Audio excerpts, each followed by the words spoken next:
Magandang umaga po sa inyo lahat. Narito po ako para bigyan ng pansin ang ginagawa ng Chaluz. Makikita nyo na siya sa edad ng 89 years old, nakakagawa pa rin siya ng hindi ka nais-nais. Nakakapagluto pa siya ng mga ulam at kung ano-ano.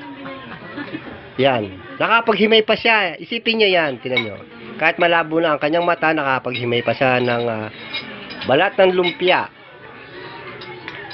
Ito, makikita nyo, yan, nakakapag-usap pa siya. Ayan, ayan po yung niluto niya ngayon. Minudo? Minudo. Yan, ayan, Chaluz.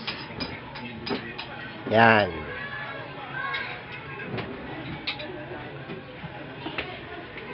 Yan yung mga binalatan niyang balat ng lumpia. Hinimay-himay niya. Dahil bagong taon daw ngayon, kailangan pairalin ang lumpiang sariwa at lumpiang prito. Yan. Ayan po at magandang umaga po sa inyo lahat. Ito lang po ang video ito at maging magbibigay paalala sa inyo ang mga bagay na ito. Happy New Year! Maraming salamat po.